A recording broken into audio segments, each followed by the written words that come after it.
गुरुदेव है। गोस्वामी तुलसीदास जी अपने रामायण में कहते हैं, बंद हूं प्रथम ईश्वर चरणाय। मैं सबसे पहले धराधाम के सभी ब्राह्मणों को मन वचन कर्म से प्रणाम करता हूं। कश्यप के पुत्र हिरण्याक्ष विचार किया, पंडित जी लोगों को पकड़ा जाए, सबको पकड़ करके आहुतियां बंद कर दें, सभी यज्ञों की जो ज्वाला थी वो नष्ट कर दें। सभी प्रकार से धर्म बिल्कुल जीरो होने लगा। पंडित जी लोगों का अपमान किया, सभी प्रकार के वेद पुराण इतिहास मीमांसा को लेकर के समुद्र में बहा दिया। महाराज लोगों ने विचार किया कैसे क्या किया जाए, तो परमात्मा की कृपा को प्राप्त करके उन लोगों ने समुद्र में प्रवेश किया, बीज सहित मंत्रों को सुरक्षित किया, याद कर लिया कंठस्थ। यदि ये वेद चले जाएंगे, पुराण चले जाएंगे, तो हम इनको अपने हृदय में धारण करेंगे, फिर चुरा नहीं पाएगा। इसलिए इनका नाम सुरती है। पहले लिख करके पढ़ाई नहीं होती थी, पहले केवल याद कराते थे आचार्य लोग गुरुकुल में कि आपको केवल कंठस्थ कीजिए, पोथी पत्र का कोई काम नहीं, इसलिए इसका नाम सुरती रखा गया। आचार्य लोगों ने सभी वेद मंत्रों को बीज सहित विन्यास सहित याद किया और इसमें लेकर के पृथ्वी को 7 समुद्रों में पाताल में जाकर के छुपा दिया। भगवान के चरण शरण सबने ग्रहण की, ब्रह्मा जी को प्रणाम किया। ब्रह्मा जी सबको लेकर के भगवान नारायण के पास पहुंचे और भगवान के दिव्य स्तुति गाए। परमात्मा का आश्रय लिया, हे भगवान नारायण, हे गोविंद, आप जगत के इस अकल कोटि ब्रह्मांड नारायण भक्त वत्सल हैं, इसलिए महाराज हमारे ऊपर कृपा कीजिए। बड़े सुंदर निवासी नमो पार नमो पार आयो शरण तिहारी भोले तार तो कैलाश के निवासी आयो शरण तिहारी भोले तार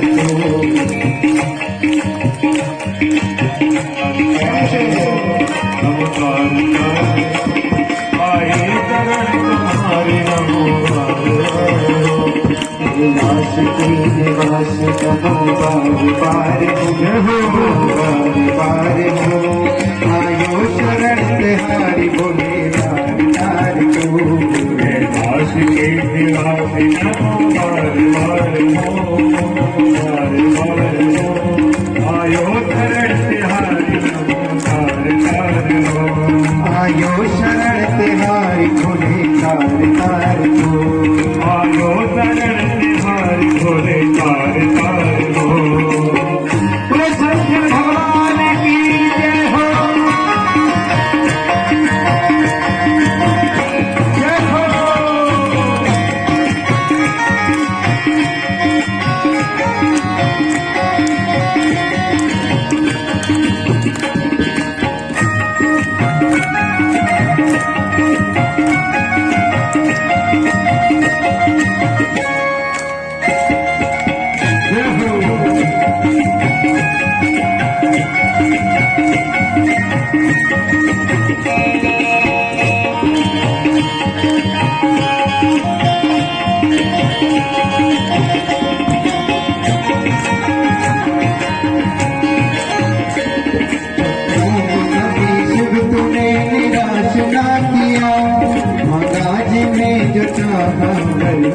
दे दिया भक्तों को कभी शिव तूने निराश ना किया, महाराज ने जो चाहा वरदान दे दिया। कभी शिव तूने निराश ना किया, महाराज ने जो चाहा वरदान दे दिया। को कभी शिव तूने निराश ना किया, महाराज ने चाहा वरदान दे दिया। तेरा दायरा तेरा दायरा बड़ा आयो शरण तिहारी भोले तार तार तो आज तेरे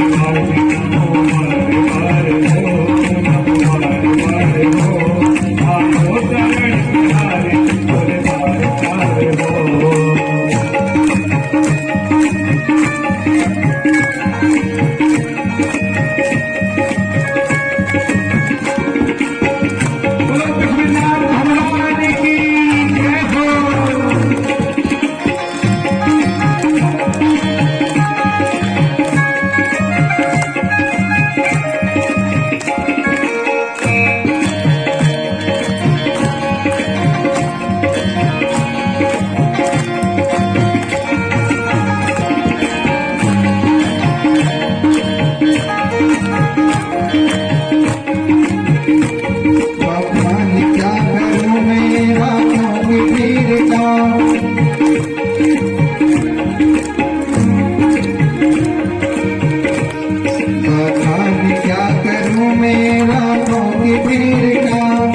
तपती भमूत में खजाना कुबेर का।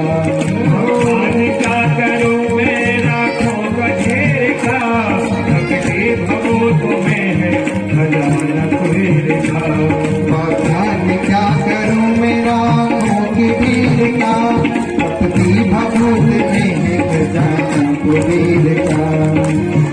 क्या करूं मैं राखों का ढेर का, तपती भमूत में है खजाना कुबेर का।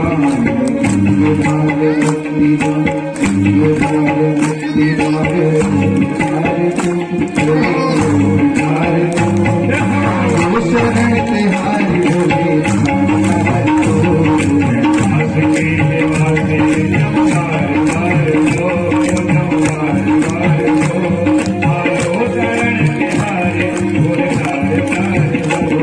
आयो शरण तिहारी भोले कारगार को।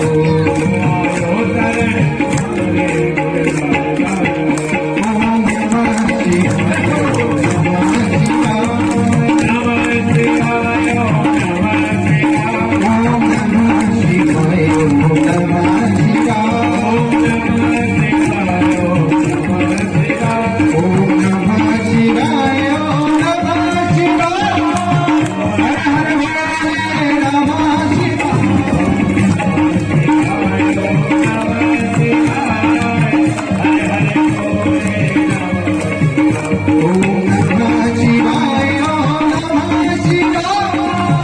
हर हर भोले नमः शिवाय।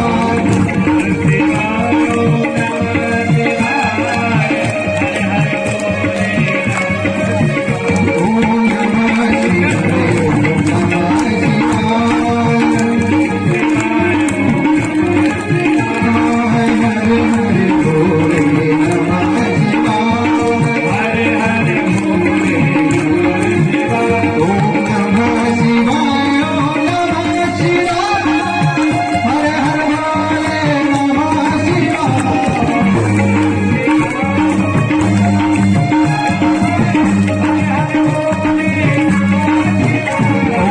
नमः शिवाय ओम नमः शिवाय।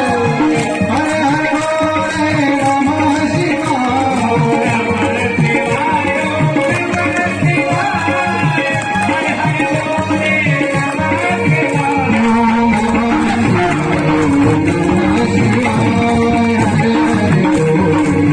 नमः शिवाय।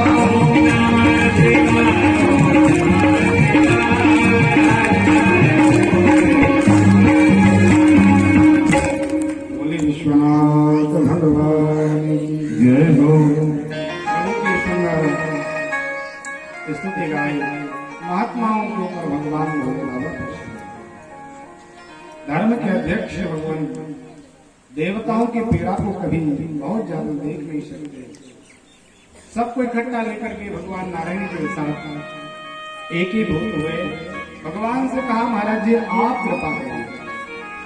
प्रभु को सबने प्रसन्न किया और भगवान ने सुंदर वराह रूप धारण किया।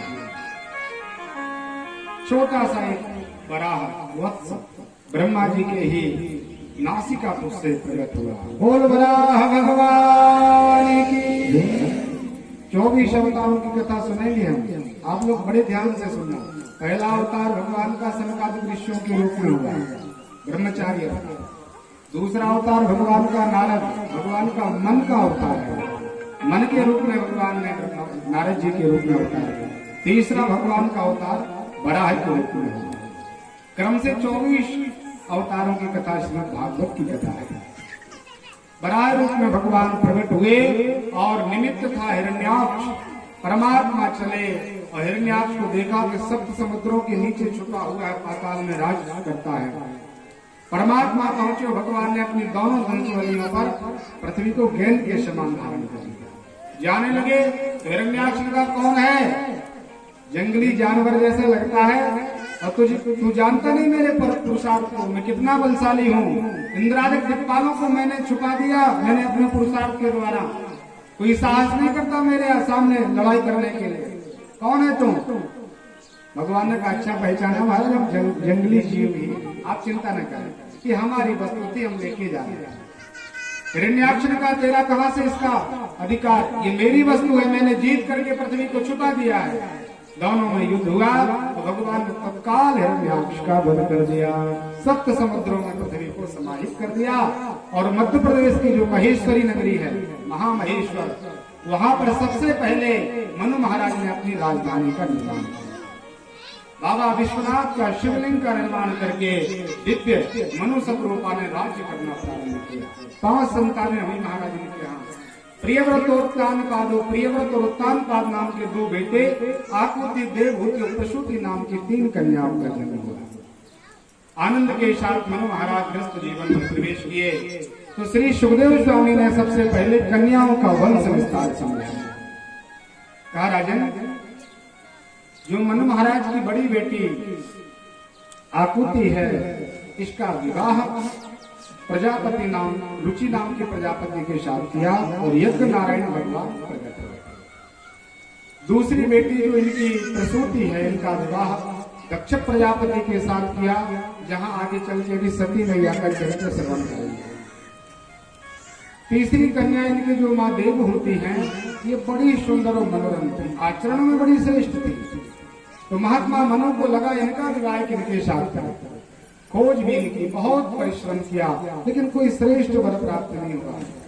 तो मनु महाराज ने क्या किया, स्वयं कन्या को भी रथ में बिठा लिया और पति पत्नी दोनों बैठे और भारत भूमि का परिक्रमण करने लगे। तो जहां भी कोई अच्छा सा लगेगा तत्काल विवाह करेंगे। मनु महाराज सुंदर कर्दम आश्रम में पधारे। महात्मा कर्दम जी भगवान के बड़े भक्त थे। अभी सुन रहे थे अपन, ब्रह्मा जी की छाया से कर्दम का अवतार हुआ।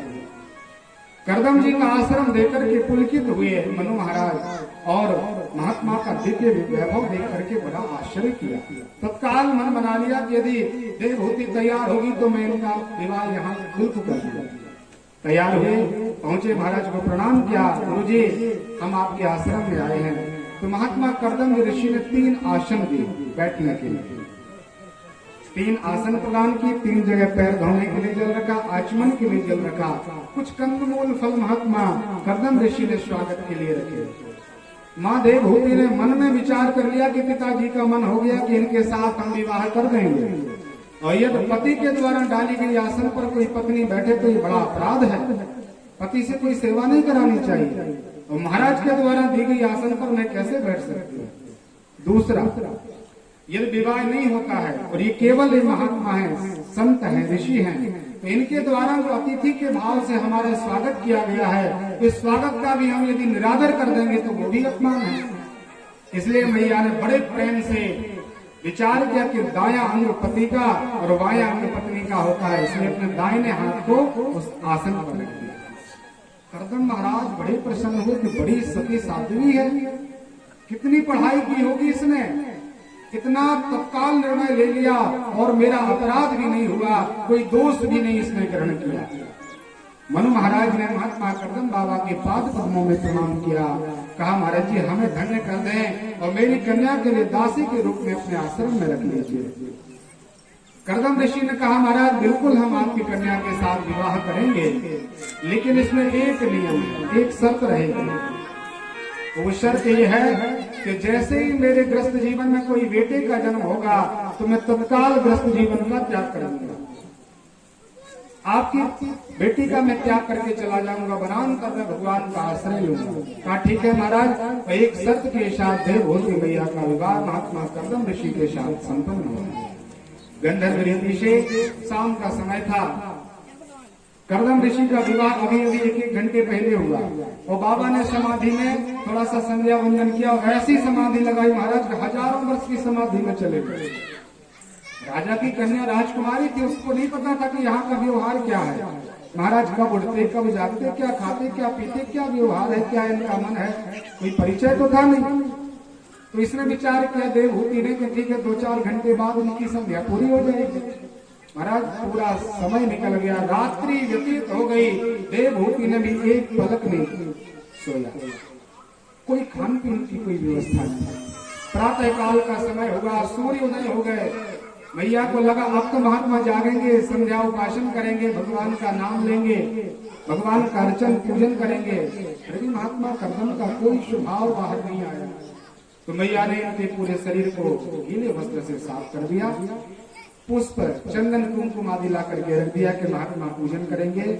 सावधानी से कथा सुने। ऐसा करते करते 10,000 वर्ष बीत गए महाराज। विचार करिए, राजकन्या राज्यिक सुख सुविधाओं से आई है, तो यहाँ जंगल में जिसका कोई पूर्व परिचय नहीं था, वो यहाँ आकर कितना त्याग किया। और बहुत बड़ी बात यह है कि उस कन्या ने 10,000 वर्षों तक न जलपान किया, न 1 घंटे 1 सेकंड के लिए भी नींद नहीं ली।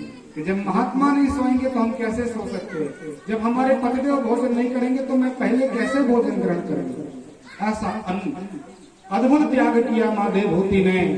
महात्मा 10,000 वर्ष के बाद समाधि से उठे और देखा कि एक वृक्ष के पास कृष्णकाय शरीर वाली कोई स्त्री बैठी है, जिसकी केसों की चटाई मर चुकी हैं, जिनका शरीर पर तो हड्डी मात्र बचा हुआ है, दुबला शरीर है, मैले कुचैले वस्त्र पहने हुए हैं।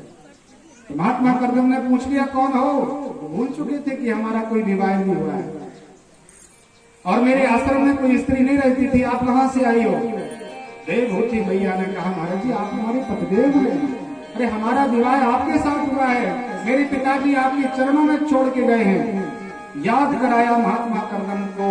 तो कर्दम जी ने जब देखा कि इस कन्या ने मेरे लिए इतना अनंत अखंड तप किया है, तत्काल एक मंत्र पढ़ा और बूढ़े कर्दम महात्मा 16 वर्ष के युवान बालक के रूप में प्रकट हुए। देवभूति मैया के लिए 16 वर्षीय युवती बना दी। दोनों का रूप लावण्य मनोहर हुआ। एक सुंदर विमान आया, उस विमान में हजारों दास दासियां थी।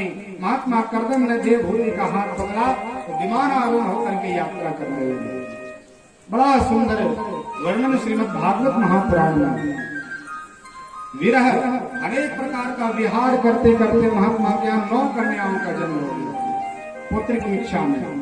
बिहार में कई जगह आप लोगों ने देखा होगा, बेटे की कामना में बेटियां चली आती हैं। एक नहीं महाराज 9 कन्याओं का जन्म हुआ। कला, स्तुति, कीर्ति, अनुसुईया आदि 9 कन्याओं का जन्म हुआ। एक बार महात्मा कर्दम को लगा कि देखिए एक कन्या का विवाह तो अच्छे से व्यक्ति कर नहीं पाता, कितना पुरुषार्थ करना पड़ता है। पहले तो वर ढूंढने में बड़ी तकलीफ और परीक्षण करने के बाद ही व्यक्ति महाराज बड़े झूठ बोलते हैं। आजकल तो ये बहुत ज्यादा हो रहा है। होगा कुछ और शादी के पहले बताएंगे कुछ और, बाद में पता चल रहा है कि महाराज जी कैसे। कर्दम ऋषि ने विचार किया कि हम 9 कन्याओं का विवाह कैसे करेंगे, तो अपना मन वचन परमात्मा के पास भावों में निवेदन कर दिया। महाराज हम करने धरने वाले कोई नहीं, निमित्त सब हम बनेंगे, लेकिन करना तो महाराज जी आपको ही। अनन्यास चिंतयन्तो माम योजना पर्युपासते तेषा विनित्य युक्ता नाम योगक्षेमं वहामि हम। भगवान गीता में कहते हैं जो अनन्यान भाव से अनाश्रय किसी का भी आश्रय ना हो जीवन में, केवल अनन्य भाव से केवल मेरा एक आश्रय, एक भरोसे, एक बल, एक आस विश्वास। संसार की कोई आशा नहीं पाता। जब तक हम संसार की आशा करते परमात्मा हमारे पास नहीं आते। और जब एक निष्ठता के साथ, एक भाव से, एक बल के साथ परमात्मा का आश्रय लिया जाता है तो हमें बुलाने में समय लग सकता है, लेकिन परमात्मा को आने में देरी नहीं होती। भक्ति भी महाराज 2 प्रकार की होती है। भक्ति अब व्यभिचार नहीं होनी चाहिए। ऐसी भक्ति नहीं कि आज गणेश भगवान का जाप किया, मंत्र पढ़ा, महीनों पाठ किया, कोई फल नहीं मिला, बोले महाराज गणेश जी तो कुछ नहीं देने वाले।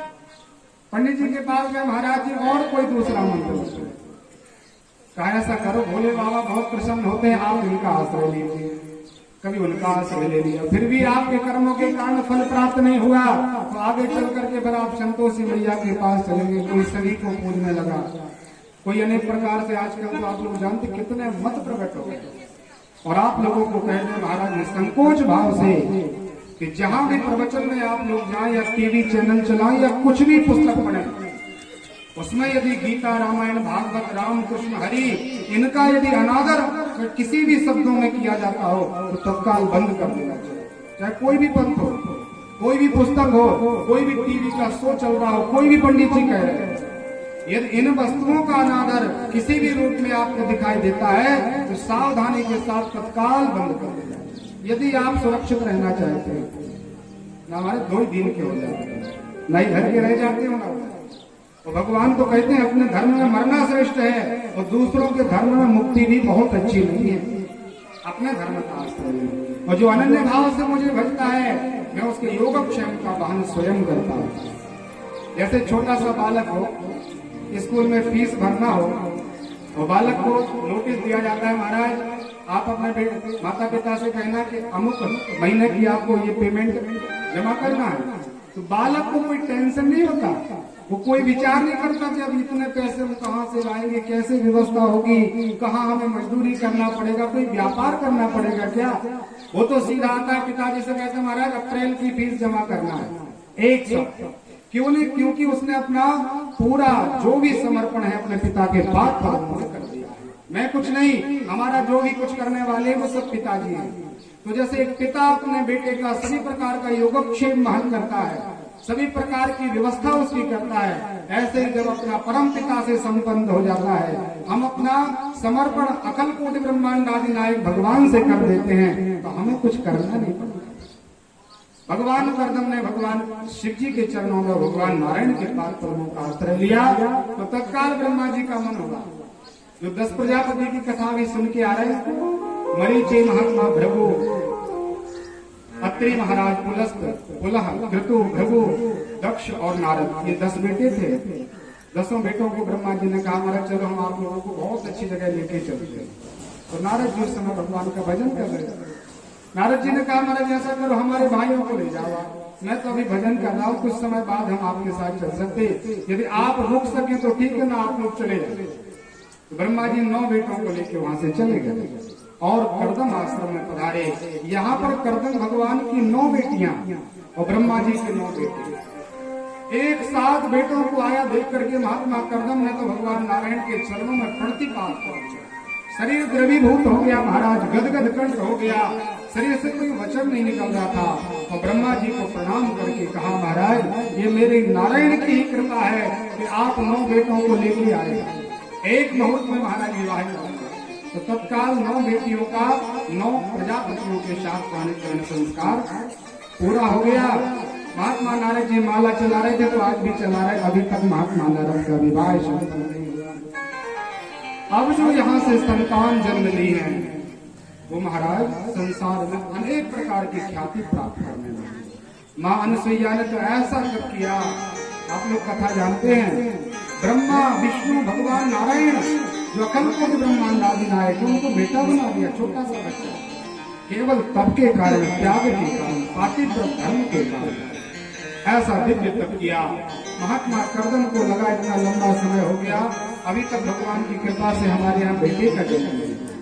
तो सुंदर भगवान का आश्रय ग्रहण किया, भगवान को प्रसन्न किया और गोविंद अब ये 4था अवतार लेने जा 5वां अवतार लेने जा रहे हैं। माँ देवभूति के गर्भ से भगवान सुंदर योग लग्न की बेला, अनेक प्रकार का सुंदर माहौल देख करके भगवान ने ब्राह्मण, क्षत्रिय, वैश्य, शूद्र सभी के लिए धर्म की स्थापना और शांत शास्त्र का विस्तार करने के लिए कपिल के रूप में भगवान प्रकट हो गए। बोले कपिल भगवान,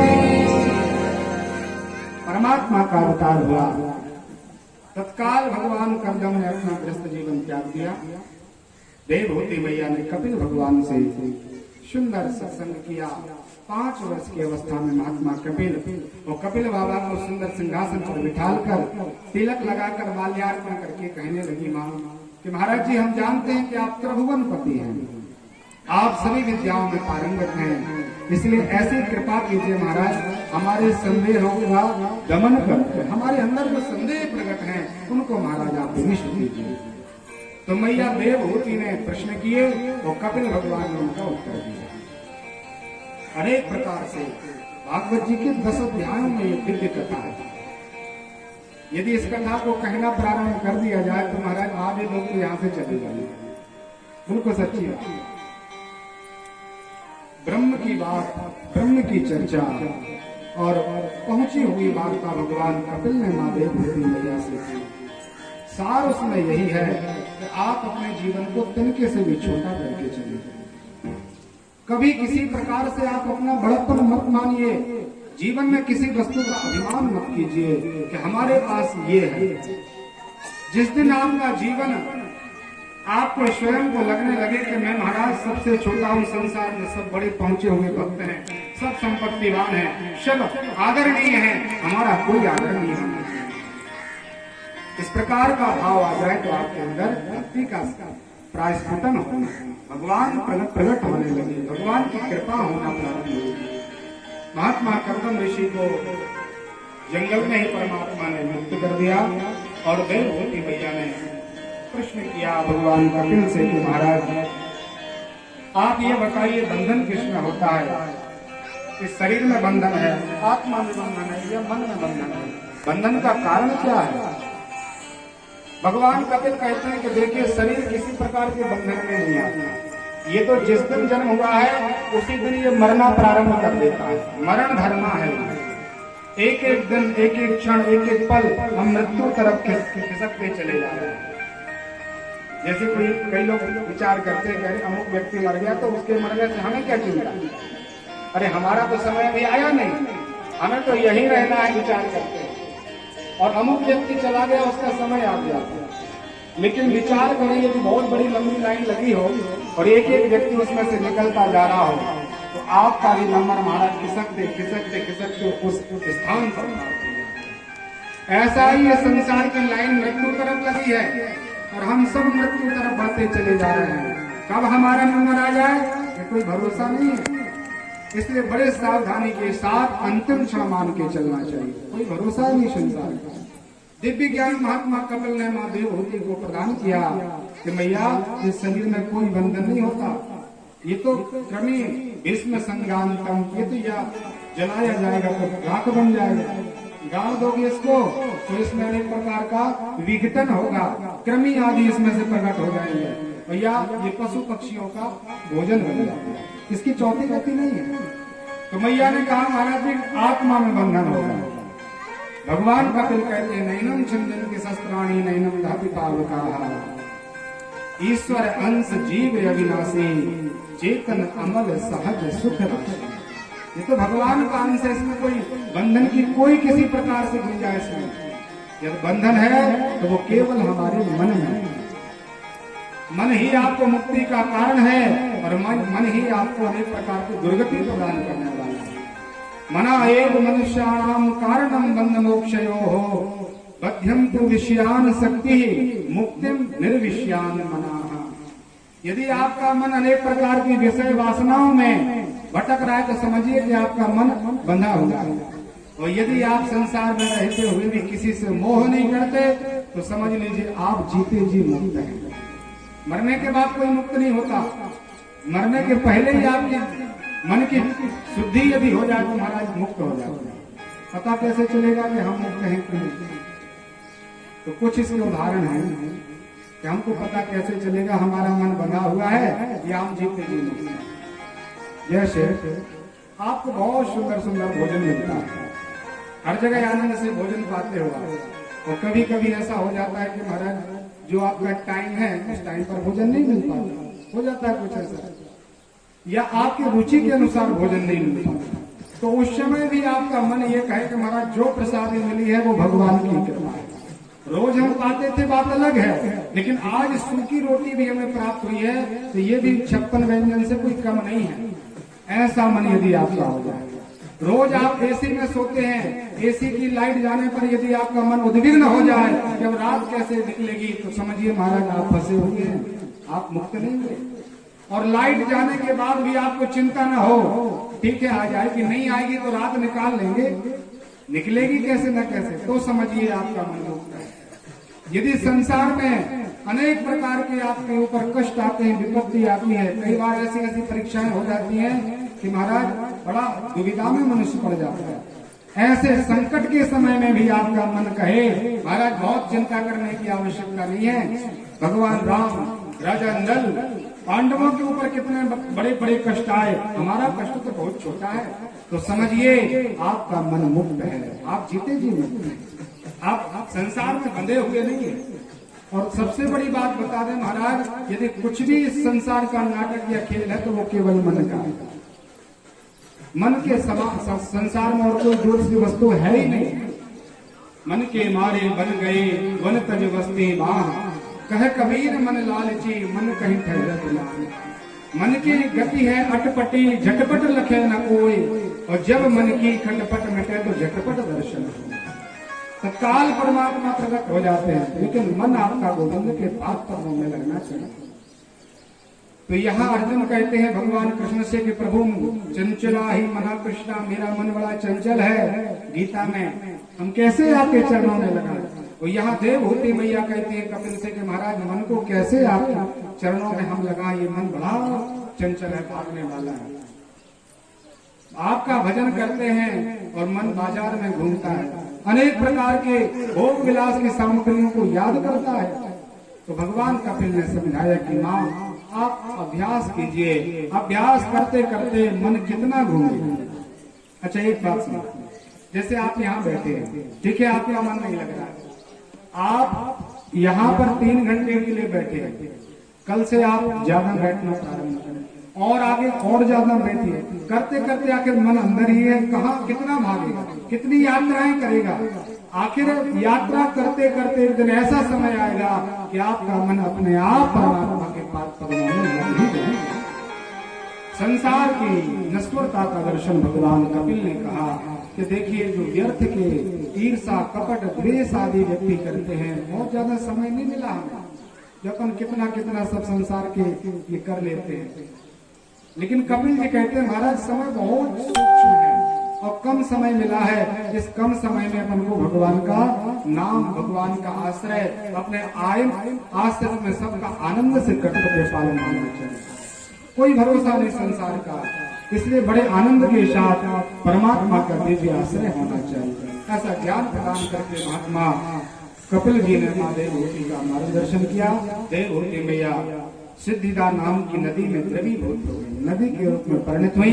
कपिल भगवान ने वहीं पर आश्रम बनाया और उस तीर्थ का नाम गंगा सागर पड़ गया। बोल कपिल भगवान की। सुंदर परमात्मा ने ये शांत शास्त्र का विस्तार किया।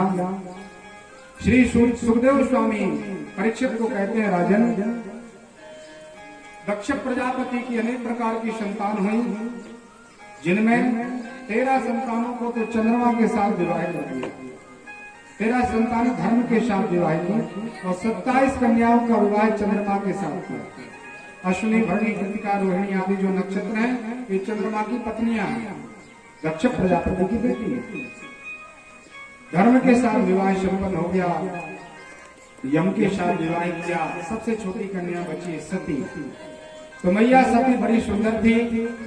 देवताओं ने सबने एक बार एक सभा में दक्ष प्रजापति से कहा कि महाराज जी हम सब लोगों का मन ऐसा है कि आप छोटी कन्या का विवाह भगवान शिव के साथ कर दीजिए, बड़ा आनंद आएगा। दक्ष ने तो मना कर दिया। दिगंबर भेषधारी है, मरकट लोचन है, प्रेतावासेषु घोरेषु, अनेक प्रकार से भगवान शिव का अपमान किया। इनके साथ में कन्या नहीं दे सकता। लेकिन सभी देवताओं का मन था कि उन्होंने विचार किया कि हम दक्ष प्रजापति और प्रजापति पद पर अध्यक्ष हैं, हमें राजनीति का लाभ नहीं मिल पाएगा, इसलिए राजनीति करने के लिए दक्ष ने बिना मन का ही अपनी कन्या का विवाह भगवान शिव के साथ कर दिया। मैया आनंद से बाबा शिव के साथ गृहस्थ जीवन में प्रवेश की। एक समय ऐसा आया, प्रयाग क्षेत्र में एक सुंदर यज्ञ का आयोजन किया गया जिसमें कोई धार्मिक मंत्रणा होनी और उस सभा का अध्यक्ष दक्ष के लिए बनाया गया। सब देवता पहले से विराजे, अध्यक्ष बाद में पधारते हैं, सभा सब पहले से बैठ जाते हैं। तो नारायण भगवान बैठे थे, ब्रह्मा जी बैठे थे, बगल में भगवान शिव भी बैठे थे और देवता सब पधारे थे। सबसे बाद में दक्ष प्रजापति का आगमन हुआ तो सबने खड़े होकर के हाथ जोड़ लिया, अभिवादन किया, आइए महाराज स्वागत है। सबने निवेदन किया, लेकिन बाबा तो राम नाम में निमग्न है, उनको कोई लोकाचार की आवश्यकता नहीं है। उनको कभी चुनाव तो लड़ना नहीं है कि हमें महाराज कोई टिकट नहीं देगा या हमें वोट नहीं मिलेगी, अरे संसार का कोई कहाँ चला जाए मुझे कोई चिंता नहीं। तो बाबा तो समाधि में थे, राम का नाम ले रहे थे। सभा अध्यक्ष जैसे ही प्रवेश किए तो सभा अध्यक्ष की दृष्टि उसी तरफ रहती है जो उसके खिलाफ रहता है। जो जय जयकार करता है उसके ऊपर दृष्टि नहीं रहती। दक्ष प्रजापति ने देखा कि शंकर के साथ मैंने विवाह कर दिया और आज इसने अपनी करतूत दिखा दी, ये कोई पूजनीय नहीं है। और आज मैंने देखा कि मेरे पिता ब्रह्मा ने मुझे प्रणाम किया, खड़े होकर के भगवान नारायण मेरे दादाजी ने मुझे प्रणाम किया। चाहते तो ब्रह्मा जी बैठे रहते, नारायण बैठे रहते, और शिव ने मुझे प्रणाम नहीं किया। बड़ा आग बबूला हुआ, लाल लाल नेत्र हुए और हाथ उठा के कहने लगा। प्रवचन बाद में होता है अध्यक्ष का, लेकिन सबसे पहले प्रवचन अध्यक्ष जी का महाराज। सावधान, आज के बाद कोई भी किसी भी आयोजन में शिव को नहीं बुलाएगा, कोई भाग शिव के लिए प्रदान नहीं किया जाएगा, और जो शंकर को बुलाएंगे मैं मृत्यु दंड प्रदान करूंगा। ऐसा बाबा का अपमान करने लगे। नंदी बाबा खड़े हुए, महाराज थोड़ा सावधानी से बात करिए, भगवान शिव का आप अपमान नहीं कर सकते। तो नंदी और दक्ष में दोनों में वाद युद्ध हो गया, दोनों लड़ाई करने लगे वचनों के द्वारा, एक दूसरों को महाराज श्राप दे दिया। दक्ष प्रजापति ने सभी शिवगणों के लिए पाखंडी होने का श्राप दिया। जो आजकल बहुत बड़ी बड़ी जटाएं वो पूरे शरीर में भस्म आदि लगा के बहुत पैसा इकट्ठा करते हैं, वो दक्ष के ही श्राप से अभिश्रापित है। शिव के जब गणों के लिए इस प्रकार का श्राप हुआ तो भगवान शंकर के नंदी बाबा ने भी श्राप दे दिया ब्राह्मणों के लिए। महाराज आप विद्वान मनते हो, आप भी अनेक प्रकार के मंत्र तंत्र में फंसे रहोगे, कभी आप भी मुक्ति का साधन नहीं निकाल पाओगे। मैं आपको श्राप देता हूँ, आप कभी स्त्री युक्त नहीं होंगे, आप अनेक प्रकार से भिक्षा आदि का याचन करेंगे। दोनों में जब ऐसी श्राप होने लगी तो बाबा ने विचार किया बात बड़ी हो जाएगी, इसलिए नंदी बाबा का हाथ पकड़ा, गणों को साथ लेकर के भगवान कैलाश पर्वत पर पधारे। शिव जी की महानता का दर्शन करें आप। एक शब्द भगवान शिव ने दक्ष प्रजापति से नहीं कहा, और घर जाकर के अपनी पत्नी से भी नहीं कहा कि देखो मेरे ससुर बाबा ने मेरा इतना अपमान किया है। आजकल का कोई होता तो, लेकिन बाबा ने एक बार भी कोई किसी प्रकार का प्रसंग नहीं उठाया कि दक्ष ने कोई मेरा अपमान तिरस्कार किया। भगवान को आनंद से निमग्न है, कोई उनका नाम ले ले तो आनंद है, कोई नहीं लेता कोई चिंता नहीं। परमात्मा बड़े समदर्शी हैं, त्रिभुवन गुरु भगवान शिव हैं। एक बार दक्ष प्रजापति ने भगवान शिव का अपराध करने के लिए, अपमान करने के लिए हरिद्वार की कनखल भूमि में दिव्य यज्ञ का आयोजन किया। आज भी यज्ञशाला बनी है, यज्ञ वेदी, आप लोग कोई गए हो। कनखल भूमि में जाकर के यज्ञ का आयोजन तैयार किया गया। महात्मा नारद को निमंत्रण देने का कार्य भी किया। अनंत निमंत्रण लगे, चींटी से लेकर के ब्रह्मा जी पर्यंत कोई नहीं छूटा, केवल भगवान शिव के लिए निमंत्रण नहीं दिया। बाबा शिव समाधि में थे, प्रभु को कोई चिंता नहीं। उसी समय त्रेता युग का समय आया और भगवान शिव ने विचार किया कि चलो बहुत समय से कथा नहीं सुनी, अब थोड़ी 9 दिन पर्यंत भगवान राम की कथा सुनो। त्रेता युग का सुंदर पावन समय था। उसी समय अयोध्या नरेश भगवान राम, दशरथ नंदन भगवान राम का वनगमन हुआ था और भगवान शिव मां सती के साथ कुंभज आश्रम में आकर के आनंद के साथ परमात्मा चले।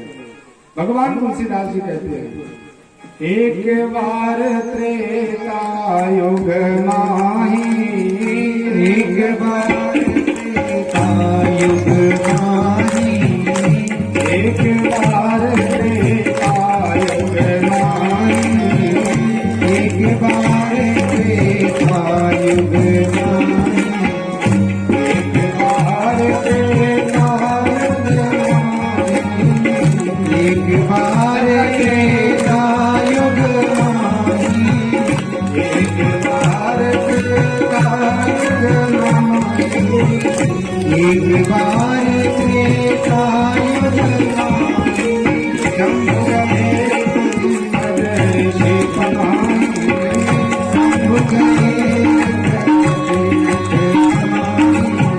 शंभु गए कुंभज शिवमाही, शंभु गए भजन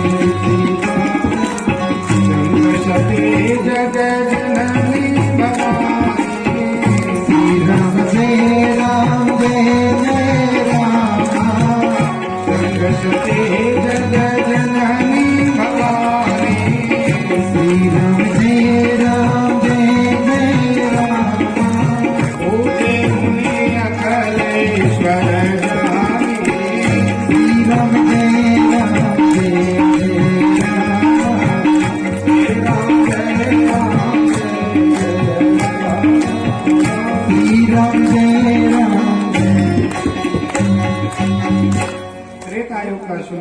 देखा भगवान शिव